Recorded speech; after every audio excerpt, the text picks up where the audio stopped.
South ఇండియాలోనే biggest sorry store మన Varahi silks మన విజయవాడ ఎంజీ రోడ్ లో డిసెంబర్ 4వ తారీఖున ఘన ప్రారంభం. షిరిడి బాబా వారు సత్యసాయి బాబా వారే అనటానికి ఒక చిన్న ఎనెక్డోట్ చెప్తాను. ఒకసారి విజయదశమికి ముందు 4-5 రోజుల ముందుగా నేను పుట్టపర్తి వెళ్ళాను. వెళితే ఆ రోజు స్వామి నన్ను అడిగిన ప్రశ్న ఏంటంటే, పాత మందిరం చూశావా అన్నారు. పాత మందిరం అంటే బాబా గారు పుట్టపర్తిలో పుట్టిన ప్రదేశం.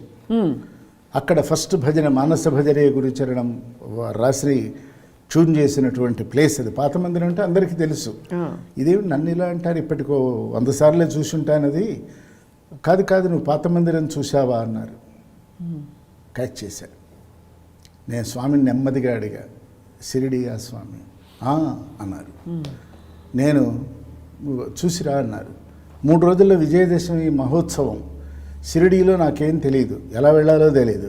సరే హైదరాబాద్ రావటం, నేను పూనా వెళ్ళటం. పూనాలో మాకు తెలిసిన ఒక ఆయన కస్టమర్ ఉంటే ఆయన మా కారు తీసుకెళ్ళండి అని అన్నాడు.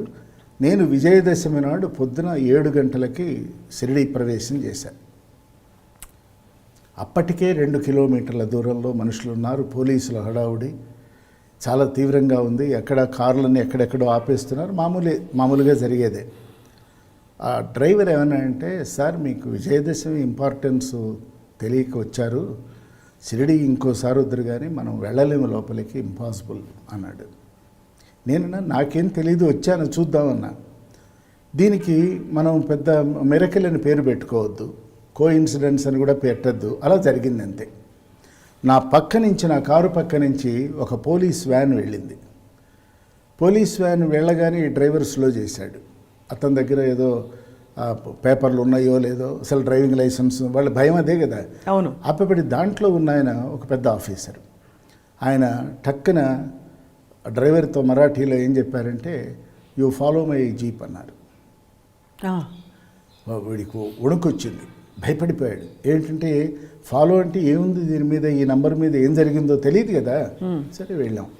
వెళ్ళేసరికి షిరిడి బాబా మందిరానికి ఒక 10 అడుగుల దూరంలో నా కారు ఆగింది. ఆయన కూడా ఉన్నారు, పోలీస్ ఆఫీసర్. ఉండి కారు ఇక్కడ పార్క్ చేసుకొని మీరు వెళ్ళి దర్శనం చేసుకోండి అన్నారు. ఆయన ఎవరు తెలియదు నాకు కదా. ఆయన ఏం మహిమ ఆకాశంలో నుంచి దిగల, is a police officer on duty. అవును. సరే నేను దిగాను కానీ గుళ్ళోకి ఎలా వెళ్ళాలో తెలియదు, మందిరంలోకి ఎలా వెళ్ళాలో తెలియదు. డ్రైవర్ హీ వాజ్ రిలీవ్డ్, మన కారుకి దగ్గరే ఉంది అని కారులో ఉండిపోయాడు. అదే సమయంలో the chief priest of the temple ఆయన లోపలికి వెళుతూ, అయ్యే మీరే సాత్, నాతో రండి అన్నారు. నాతో రండి అనటానికి అనిపించుకునే విఐపిని కాదు నేను, కానీ ఆయన పిలిచారు, నేను వెళ్ళాను. నాకు హిందీ వచ్చు కాబట్టి ఫాలో అయినా. వెళ్ళాము. అప్పుడు ఆయన నాకు షిరిడి బాబా శిరస్సు ఎక్కడ, పాదాలు ఎక్కడ, ఆ సమాధి ఇంపార్టెన్స్ 10 నిమిషాలు మాట్లాడారు. ఒక మూలగా ఒక పెద్దావిడ ఒక 70 ఏళ్ళు ఉంటాయి. ఆవిడ నుంచొని ఉన్నారు, చేతిలో ఓ చాదరు పట్టుకొని. She was waiting for the priest. ఆవిడ చాదరు కప్పాలి. ఈయనన్నారు, అప్పుడు ప్రదక్షిణ చేయడానికి అవకాశం ఉండేది. షిరిడి బాబా సమాధి ప్రదక్షిణ లోపలే చేసుకొని నేను మామూలుగా వచ్చాను, నాకేం తెలియటంలే, ఎవ్రీథింగ్ ఈజ్ హ్యాపెనింగ్.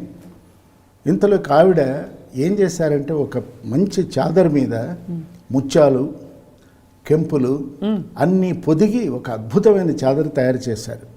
ఆవిడ లాస్ట్ ఇయర్ వచ్చినప్పుడు బాబాకి ఏదో చెప్పుకున్నారట, ఈసారి చాదరు నేను పరుస్తాను అని. అందుకని ఆమె వచ్చారు. ఆశ్చర్యం ఏంటంటే, నేను ఇలా ప్రదక్షిణ చేసి వచ్చి ఇలా నుంచున్నాను. ఆమె అక్కడి నుంచి కదిలొచ్చి ఆప్ చాదర్ చడాయి. ఆమె కష్టమంతా నా చేతిలో పెట్టింది. అది ఎలా పరచాలో తెలియదు నాకు ఆ మర్యాద సంప్రదాయం తెలియదు. అనేప్పటికీ నేనన్నాను, మాజీ ఆప్ కీజియేనా, నేనే ఆప్సే హోనా high, Aapke హాత్సే హోనా high, AAP కర్లోనా, my ఇదరీ who అంది.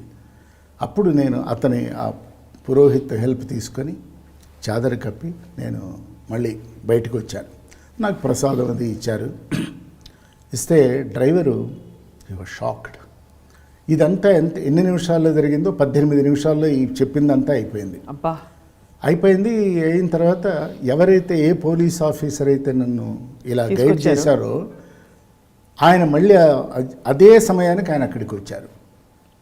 వచ్చి దర్శనం అయిందా అండి, చాలా బాగా అయింది, అద్భుతంగా అయింది, మీతో చెప్పిన ఈ 2 విషయాలు చెప్పాను. బాబా మెహర్ మీ మీద ఉంది, మీరు వెళ్ళరండి అన్నారు. నాకు డౌట్ ఏంటంటే రియర్ మిర్రర్ ముందు కూర్చున్నాను, రియర్ మిర్రర్ అటు తిప్పని చూస్తే ఆయన ఏమన్నా అంటే మన వాళ్ళు చెప్తారు కదా, జీప్ ఎలా వచ్చిందో ఉందో ఆకాశంలోకి మాయమైపోయింది, బాబా గారే అలా రూపంలో వచ్చారు, ఇవన్నీ మనం వింటాం. అవును, నేను నమ్మను కదా, నాకు కావాలి ఫ్యాక్ట్ అండ్ ట్రూత్ కావాలి. వెనక్కి తిరిగి చూస్తే ఆయన డ్యూటీలో ఆయన పని చేసుకుంటున్నారు. He was still there. అంటే ఏమిటంటే భగవంతుడు అనేటువంటి ఒక శక్తి, ఫర్ మీ అదొక శక్తి అండి, అదొక కాస్మిక్ ఎనర్జీ. దానికి మీరు రూపం పెట్టుకొని ఏ పేరన్నా పెట్టుకోండి. ఆ కాస్మిక్ ఎనర్జీ మనబోటి వాడు అంటే జీవుడు, వాడు ఈ ప్రపంచంలో ఏ పని చేయవలసి ఉన్నదో అది జరగటానికి అనువైనటువంటి వాతావరణాన్ని ఆయన సృష్టిస్తాడు. Through people not through anybody. మరి డ్రైవర్ ఏమిటి, పోలీస్ ఆఫీసర్ ఏమిటి, నాకు తెలియని ఏమాత్రము పరిచయం లేని షిరిడి ఏమిటి, అసలు ఏ సంబంధం లేని మహారాష్ట్ర ఏమిటి, ఇది ఎలా జరిగింది అని ప్రశ్నించుకున్నప్పుడు I don't want to just use a word called miracle performed by Shirdi Baba అనను. అది వారు అనుగ్రహంగా భావన చేశారు. చెప్తుంటేనే అసలు తన్మయత్వం ఒకలాంటి అద్భుతం. గురుగారు ఈ కనెక్టింగ్ ద డాట్స్ అన్నది బాబా వారు చెప్పారు, మీరు ఇలా వచ్చారన్నది, అది మీకు అప్పుడప్పుడే బోధపడుతూ వచ్చిందా, తర్వాత అవలోకనం చేసుకున్నప్పుడు? లేదు, వారు ఆ పాత మందిరం అన్నప్పుడే, లేకపోతే పాత మందిరం షిరిడియా అని నేను అడగలిగా కదా. అంటే అప్పటికి షిరిడి బాబాకి వీరికి కనెక్షన్ ఏదో ఉంది అని, కానీ అది ఎలా డిమాన్స్ట్రేట్ అవుతుందో మనకు తెలియదు. మళ్ళీ ఆ రూపంలో వచ్చి నాకు ఒకవేళ నేను అలా కళ్ళు మూసుకున్నాను, ఈ బాబా గారు మాయమైపోయి ఆ బాబా వారు వచ్చారు అన్నాను అనుకోండి, అది నా మైండ్ చేసే గారడీ కావచ్చుగా. అద్భుతం కదా గురుగారు. దానికి ఒక పెద్ద ఇష్యూ చేసుకొని నేను షిరిడి బాబా సశరీరంగా దర్శనం చేశానని లోకానికి చెప్పుకోవటం ఆత్మవంచనే కదా. చెప్పినప్పుడు అది జగద్వంచనే కదా. ఈ 2 కాకుండా సత్యార్థ దర్శనం కనుక నేను చేసుకోగలిగితే, ఈ 2 ఆస్పెక్ట్స్ అంటే ఏమిటి, ఏకోహం బహుశ్యాం అని మనకు మాట ఉందమ్మా. ఒకే వస్తువు అనేక రూపాలలో కనిపిస్తుంది. నీరు కాచాం, బాయిల్ అయింది, ఆవిరైంది కదా, లేదు ఫ్రీజ్ చేసాం, మంచుగడ్డ అయింది కదా, కానీ మూలం ఏమిటి, నీరేగా. వాయు ఘన రూపాలు తీసుకున్నది ఒకటి, కానీ మూలం ఏంటంటే దీన్నేమో మంచు ముక్క అన్నాం, ఐస్ క్యూబ్ అన్నాం, లేకపోతే అదేమో ఆవిరే పెట్టామంటున్నాం, కానీ ఉన్నది ఏంటి అంటే మూలమే కదా. కనుక Shirdi Sai Sathya Sai are one and the same అని ఆ క్షణాన్ని నేను నిర్ణయించుకున్నాను. గురుగారు, మీది సత్యసాయి బాబా వారితో ఉండే అనుబంధాన్ని మీరు గురు శిష్యులు అంటారా, భగవాన్ భక్తులదంటారా, స్నేహితులదంటారా, మరొకటి ఇంకొక పేరేమన్నా అనుకున్నారా ఎప్పుడైనా, అది ఎటువంటి బంధం అని? అసలు ఒక బంధం ఉన్నది అనుకున్నట్లయితే నేను ముక్తుడిని అయ్యేవాడిని కాదు. కానీ ఏదో రిలేషన్ ఉండాలిగా, అణువుకి రిలేషన్ ఉంటుందిగా. పోనీ నేను ఆత్మని ఆయన పరమాత్మ అనుకున్నట్లయితే ఇది ఆత్మ పరమాత్మ జీవాత్మల సంబంధం అనుకోవచ్చుగా. ఇప్పుడు మీరు చెప్పిన గురువు శిష్యుడు తండ్రి బిడ్డ ఇవన్నీ ఉన్నాయి కదా. దక్షిణామూర్తి స్తోత్రంలో స్వస్వామి సంబంధత అని ఒక మాట ఉందమ్మా. ఆ స్వస్వామి సంబంధత అంటే ఏంటంటే ఈ ఆత్మ ఆ ఆత్మతో వనగూడి ఉన్నది అంతే. దానికి మిగతావన్నీ మనం పెట్టుకునేవే. ఆయన నా గురువు, సద్గురువు, జగద్గురువు ఇవన్నీ మనం అనుకునేవి. కానీ ఇది ఆత్మైక సంబంధం. ఎందుకంటే దీనికి తావో ఫిజిక్స్లో ఇక్కడ ఒక యాటమ్ ఉంది, ఈ క్షణం ఈ మాట్లాడుతున్న ఈ గదిలో ఒక యాటమ్ ఉంది. 8 లక్షల మైళ్ళ దూరంలో ఇంకొక యాటమ్ కూడా ఉంది, అది పరిభ్రమిస్తున్నది. ఇది పరిక్రమిస్తోందో ఇది ఉంది అది ఉంది. ఈ 2 కలవవలసి ఉంటే, ఆ ఎఫినిటీ అంటూ ఉంటే అవి ఎప్పటికైనా కలిసి తీరుతాయి. ఇది ఆన్సర్. కాబట్టి వారు ఎన్ని జన్మలు ఎత్తి వచ్చారో మనకు తెలియదు, నేను ఎన్ని ఎత్తి వచ్చానో నాకు తెలియదు. నాకు అవన్నీ కూడా ఊహాజనితమైనటువంటి ప్రపంచం అది. ఇది వాస్తవంలో బాబావారు అక్కడ ఉన్నారు, నేను అక్కడ ఉన్నాను. మరి దీనికి మళ్ళీ నేను ఆ అత్యద్భుతమైనటువంటి ఒక సంబంధాన్ని బంధం కాదు సంబంధాన్ని నేను మళ్ళీ దాని గురు శిష్యులని ఎందుకు చిన్న పరిధిలో ఉంచుకోవాలి? పరిధి చిన్నదైపోతుంది ఏ పేరు పెట్టినా కూడా. అంతే, ఏ పేరు పెట్టినా. నేను బాబా గారి అబ్బాయినో అమ్మాయినో అనుకున్నట్లయితే అవునా, మరి నేను ఎలా ఉన్నాను? ఆ తానులో నుంచి నేను కనుక వచ్చుంటే ఆయనలా ఉండాలిగా, మరి ఆయనలా నేను ఎందుకు లేను? కనుక అది కాదు. గురు శిష్యులు అందామంటే ఆయన చెప్పినవన్నీ నేను చేయగలిగానా? గురువు చెప్పింది శిష్యుడు వినాలని కదా, చెప్పినవన్నీ అర్థమవుతున్నాయా? కాబట్టి అది కాదు. కనుక ఫైనల్ కన్క్లూషన్ ఏమిటంటే స్వస్వామి సంబంధత. నాలో ఉన్నటువంటి ఆత్మ అనేటువంటి కాంపోనెంట్ ఏదైతే ఉన్నదో దానితో దానికి రిలేషన్ ఉంది. అది తనువుకి కనుక సంబంధం ఉంటే ఇవన్నీ ఏర్పడతాయి. ఇది తనువుతో కూడిన బాంధవ్యాలన్నీ తనువుతో తెల్లవారిపోతాయి. వారు శరీరం చాలించారు, నేను చాలించలేదు, నేనున్నాగా. అవును. లేదు, నేను చాలించాను, వారున్నారు, తనువులు మాయమైపోయాగా. అవును. ఒక తనువు పోయింది, ఒక తనువు ఉన్నది. మరి తనువు పోయినా ఏం మిగిలింది అంటే అది కాలాద్య విచ్ఛిన్నమైనటువంటి చిద్ఘనమైనటువంటి ఆత్మగా నేను భావన చేస్తూ ఆ కాస్మిక్ ఎనర్జీతో ఇది అలైన్ అయింది అని నేను అనుకున్నాను. ఎంత సంపూర్ణంగా ఉందంటే గురువుగారు మీరు చెప్తూ ఉంటే మనసుకి పూర్తిగా ఎక్కడ ఒక అయోట్ ఆఫ్ డౌట్ కూడా ఆర్ క్వశ్చన్ కూడా లేకుండా అక్కడికక్కడ అన్నీ సమాధానపరుచుకుంటున్నాం మీరు చెప్పే గొప్ప అనుభవాలు. గురువుగారు, కాస్మిక్ ఎనర్జీ మానవ రూపంలోనూ ఒక ఫిజికల్ మేనిఫెస్టేషన్లోనే మనకు వస్తుంది, మన దగ్గరకు వస్తుంది అనేది ఒక ఆస్పెక్ట్. కానీ బాబా వారు ఎందుకు అద్భుతాలు చేసేవారు అని ఒక ప్రశ్న చాలామంది అడిగారు. దీనికి మీకు లభించిన ఆత్మజ్ఞానం ఏంటి గురువుగారు? ఇవన్నీ ఎందుకు చేశారు అన్నదానికి ఆత్మజ్ఞానానికి రిలేషన్ లేదమ్మా. ఇది నా మనస్సుకి నా బుద్ధికి లోబడినటువంటి ఒక కార్యక్రమం. ఎందుకు చేశారనే దానికి మాత్రం మనం సమాధానం తెచ్చుకోవాలి. భగవంతుడు ఉన్నాడు, మన గోడ మీద రాశాం. దేవుడు ఉన్నాడు, అనేక మంది దేవీ దేవతలన్నీ ఉన్నాయి. ఇవన్నీ మనకి చెప్పబడ్డాయి, నరనరాల్లో ఇంకిపోయి ఉంది మనకి. దాన్ని ఎవరు కాదనలేరు. అది ఎవరి అనుభవం వాళ్ళది. అనుభవం లేనివాడు ఏమంటున్నాడంటే దేవుడు లేడు, ఏం లేదు అంటున్నాడు. అనుభవం ఉన్నవాడు లేదా అనుభవం కోరి ఉన్నవాడు, ఇంకా వాడు కలగల, వాడు మాత్రం దేవుడు ఉన్నాడు అంటున్నాడు. ఉన్నాడు లేడు పక్కన పెడితే దైవం ఉన్నాడో లేదో, లేడన్నవాడికి ఉన్నాడు అన్నవాడికి ఒక నిదర్శన కావాలి, ప్రూఫ్ కావాలి కదా. ఆ ప్రూఫ్ ఎవరు చేయగలరు? మనం పెట్టే పరీక్షల్లో ఆయన నెగటం కాదు, ఆయన చూపించేటువంటి ఆ ప్రదర్శనలో నుంచి అది కేవలం ఎగ్జిబిషన్గా కాక proof of the existence of the divine cosmic energy. అది ఏమిటి అంటే దానికి వారు చేసిన అద్భుతాలు. అద్భుతము అంటే దాని అర్థమే మనం చేయలేనిది మరొకరు చేయగలిగినది, అంతే కదా. ఆ మరొకరు ఎవరంటే అది ఏవి చేయలేదో అక్కడ మనం తల ఉంచుతాం, యాక్సెప్ట్ చేస్తాం. ఆయన ఎందుకు చేశారంటే నాకు నమ్మకం కుదర్చడానికి. దైవశక్తి ఇంత అపరిమితమైన అనంత శక్తి ఉన్నది, ఏముందో చిన్న వస్తువు సృష్టించడం పెద్ద విషయమా అని చెప్పటానికి ఒకటి. తర్వాత దైవం ఉన్నాడు అనేటువంటి ఒక థియరీని ప్రాక్టికల్గా ఇదిగో దైవం అంటే ఇట్లా ఉంటుందని చెప్పటానికి వారు అద్భుతాలు చేశారు. ఆ అద్భుతం అనే మాటలోనే ఏమున్నదయ్యా అంటే beyond a human minds comprehension కదా. మన ఊహాతీతం, మనం కాంప్రహెండ్ చేయలేము. ఆ చేయలేని దాన్ని అది కాదు అట్లా కాదు, అలా మిరకల్స్ చేయకూడదంటే రాముడు చేశాడు, సేతువు కట్టాడు కదా. కానీ ఈ యుగంలో మనం కళ్ళతో చూడగలగడం ఇది ఇక్కడ ఈ యుగానికి ఈ కాలానికి వచ్చేప్పటికీ ఎక్కడ వచ్చిందంటే రిలీజియన్ ఎక్కువ పాత్ర వహించింది. ఈ రిలీజియన్స్ భిన్న భిన్నమైనటువంటి ఆలోచన రీతులు ఉన్న కారణంగా నమ్మేవాళ్ళు ఎంతమంది ఉన్నారో నమ్మని వాళ్ళు కూడా అంతేమంది ఉన్నారు. ప్రశ్నించేవాళ్ళు ఎంతమంది ఉన్నారో ప్రశ్న లేకుండా, ఎందుకంటే భక్తిలో ప్రశ్న లేదు కదమ్మా. అవును, no question, no reason, no season. నేను నమ్మాను అంతే. కానీ ఎలా నమ్మావు, ఎందుకు నమ్మావు, నా మనసు ఎందుకు ఇక్కడ నమ్మకంలో నిలబడింది అంటే నాకు ప్రాథమికంగా తొలినాళ్లలో ఈ నిదర్శన కావాలి. అందువల్ల అద్భుతాలు మొదట్లో ఇప్పుడు నా చేతికి హల్వా రావటం అనేది ఒక అద్భుతం, అంతే కదా.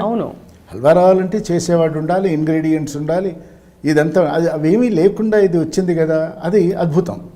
కానీ నా మనస్సు ఇంకా ఇటువంటి అద్భుతాలు కొన్ని చూద్దామని అనిపించాలి కదా, చిన్న వయసుకి అనిపించలే. ప్రశ్న లేదు అస్సలు లేదు, ఈ క్షణానికి కూడా లేదు. ఎందుకంటే అసలు మానవ జన్మ ఎత్తటమే అద్భుతం.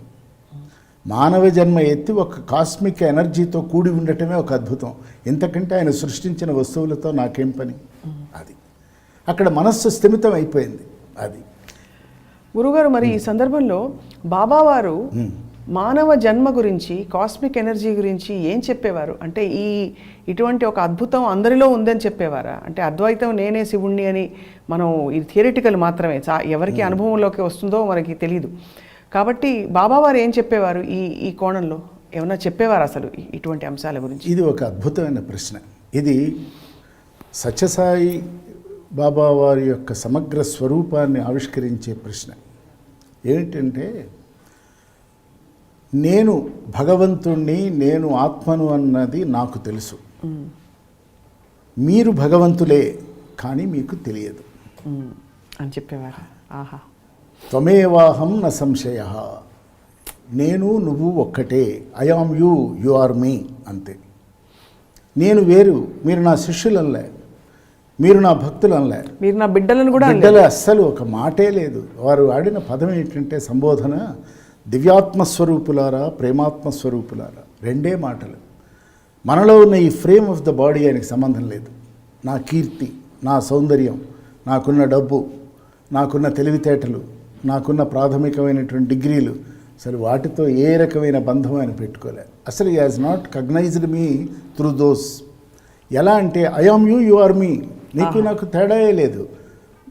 నేను ఆత్మనని, భగవంతుడని నాకు తెలుసు, మీరు తెలుసుకోండి.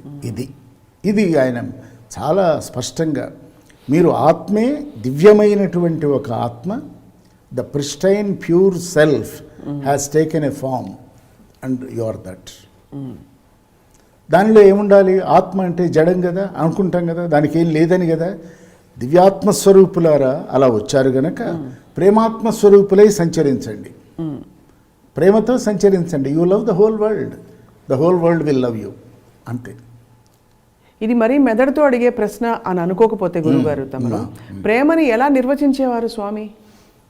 దానికి ఇందాక మనం దివ్య ప్రేమ, ప్రేమలో ఏముందంటే రాగము, అనురాగము, ప్రేమ అని 3 స్థాయిలు ఉన్నాయమ్మా. ఇవన్నీ మన ప్రేమ అనుకుంటాం. నన్ను కన్నా నా తల్లిదండ్రులు, నేను కన్నా నా బిడ్డలు, ఇది రాగం. రాగము అంటే రక్తబంధమే రాగం. అది ఎవరు చెరిపేది కాదు, పోయేది కాదు. I'm son of so and so, అది I'm mother or father of so and so, అది ఎస్టాబ్లిష్ అయిపోయింది. అది ఫిజికల్ లెవెల్. ఇది కాలం ఎన్ని మార్పులు చెందినా రాగబంధాలు ఎక్కడికి పోవు. కానీ స్థితిగతులు మారుతుంటాయి. ఈవేళ ప్రేమిస్తాం, రేపు పొద్దున ప్రేమించాం, లేదు మార్పు చెందుతుంటాయి, రిలేషన్స్ ఉంటాయి, పోతాయి, ఇవన్నీ మార్పు చెందుతూ ఉండే ఈ రాగము చాలా ప్రాథమికమైన భౌతిక స్థాయి. ఇక రెండవది అనురాగం. ప్రపంచంతో ముడిపడి ఉన్నటువంటి మన రిలేషన్స్, బాంధవ్యాలు ఏవైతే ఉన్నాయో అవన్నీ అనురాగాలు. రాగములో నుంచి పుట్టినది అనురాగం, అంతే కదా. అంటే నాది కాని ఒక రిలేషన్ని నాది అనుకోవటం. అది అవును. ఈ ప్రపంచమంతా నాది కాదు కదా. ఈ ప్రపంచంలో నేను ఒక చిన్న స్వల్పమైన రేణువుని. కానీ నేనేమంటున్నానంటే ఈ ప్రపంచమంతా నాదే, దీంట్లో నేను విడిపోయి ఉన్నా అని అనుకుంటున్నాం. దానిలో మనకు నచ్చిన వాళ్ళు, మనల్ని మెచ్చుకున్న వాళ్ళు అందరూ ఉన్నారు దీంట్లో. కానీ జాగ్రత్తగా గమనిస్తే మన స్థితిగతులు మారినప్పుడల్లా, మన ఆలోచనలు మారినప్పుడల్లా, కనీసం ఒక దశాబ్ద కాలం నడిచి చాలా ఇక వీళ్ళిద్దరూ ఇన్సపరబుల్ అని అనిపించుకున్న 10 ఏళ్ల తర్వాత ఆ రిలేషన్ ఉంటుందో పోతుందో తెలియదు. ఇది అనురాగం. ఇది ట్రాన్సియంట్ అండ్ ఇంపర్మనెంట్.